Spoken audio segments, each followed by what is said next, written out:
Good afternoon and thanks for joining us on the New News. I'm Diane Parker. Miller has the full forecast, plus mask mandates are up for discussion in one Montana school. But first, our top stories. The bodies of two overdue climbers who were reported missing Sunday were found Monday in Glacier National Park. Park officials say two 67-year-old men, one from Columbia Falls and one from Kalispell, began a climbing trip on Dusty Star Mountain July 21st.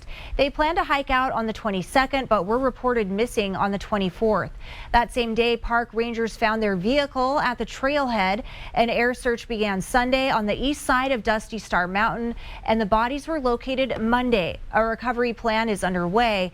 The names of the men have not yet been released. One more person has died as a result of the multi-car pileup on Interstate 90 near Hardin. That was part of that dust storm that we're looking at. 79-year-old Harvey Fox succumbed to serious injuries he suffered during this month's crash. Fox's 47-year-old son, Chad, was a passenger at the time and died on scene. A total of 7 people lost their lives in that pileup. We are learning more about an accident near Roberts where 2 men were struck and killed by a Carbon County Sheriff's deputy. Sergeant Kelly Carrington is a 16-year law enforcement veteran. He was responding to a call of a serious motorcycle accident July 15th. Jesse Beck wrecked his bike and Darren Schull got out of his vehicle to help. Both men were in the road when Harrington hit them. The incident is still under investigation. An investigation is underway at Rebecca Farm in Flathead County after the body of a 52-year-old California man was found. The Flathead County Sheriff's Office says the man has been identified as Brian Blackmore and no further information is available. In Billings, firefighters put out a massive fire overnight on the city's south side. You can see the flames there. It happened at Matt's Ace Automotive Repair, and thankfully no one was inside of the building when the fire broke out. 2 firefighters are being treated for heat exhaustion. The Moose Fire in Idaho continues to blow smoke into western Montana. It has burned about 37,000 acres, making it the top wildland firefighting priority in the country for air tankers. The fire is located approximately 5 miles southwest of the North Fork in the vicinity of Moose Creek and Deadwater. Thousands of firefighters are working around the clock to battle the Oak Fire not far from Yosemite National Park in Northern California. The Oak Fire has already destroyed more than 50 homes and other buildings while forcing thousands of residents to evacuate. In response, President Joe Biden is announcing plans to plant more than 1 billion trees across dead woodlands in the U.S. Flathead County commissioners are asking for community input on whether the county should implement a local tax on recreational and medical marijuana sales. A public hearing is being held Wednesday at 9 a.m. at the courthouse building on 800 South Main Street in Kalispell. State taxes are currently set at 4% for medical marijuana and 20% for adult recreational sales. Local option tax rates on marijuana are set by the county in addition to state taxes and may not exceed 3%. We don't have that pinned down yet. If we're going to try to get it on the November ballot, then we would want to move on it relatively fast. County officials say tax revenue could be used for roadwork, law enforcement upgrades, and more. In Bozeman, residents are upset about the city's road development plan on Fowler Avenue through Oak Street. Residents in the Sweetgrass neighborhood say the proposed road could be up to 5 lanes wide, and they are worried for their children's safety. The Biden administration is considering an emergency declaration for monkeypox, even working to hire a monkeypox coordinator. This comes as the CDC reports more than 3,000 cases in the U.S.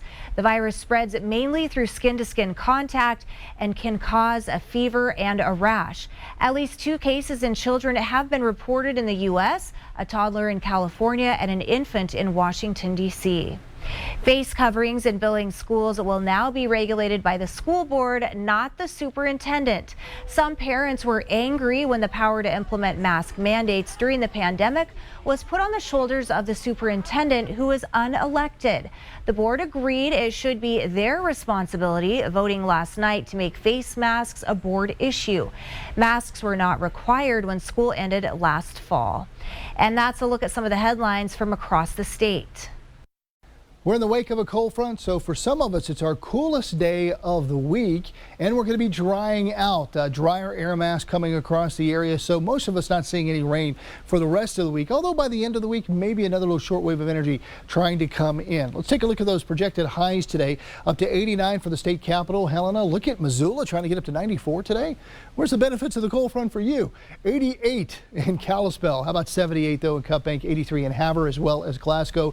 Jordan at 84. Miles City at 83, Billings up to about 82, 84 in Butte, 86 in Bozeman. Down in northern Wyoming, we'll go 81 in Cody, 84 in Sheridan. So there's where we are. There's the cold front. Cooler today, but we'll be getting hot again. Details coming up. We're in an empty ballroom because the Big Sky Conference football kickoff is in the books, and the league released its preseason coaches and media polls. The Montana Grizzlies picked to win the Big Sky in both, but head coach Bobby Hauck doesn't put much stock in preseason accolades. I think we have a good team, and I like the fact that others think that way too. But, you know, for us, the goal is always the same. We have high expectations. And we got to go compete this fall, but I think we have a chance to have a good team. Meanwhile, defending national runner-up Montana State was picked second by the media, third by the coaches behind Sacramento State. A good place to be entering Brett Vigen's second year with the Bobcats. You know, every team is new this year. I think the coaches' polls are reflective of this guess between what you were last year and what you're trying to become. The league also released its preseason all-conference teams. Montana State had the most selections with 7, headlined by sophomore quarterback Tommy Milan, trying to back up his spectacular postseason run with a full season.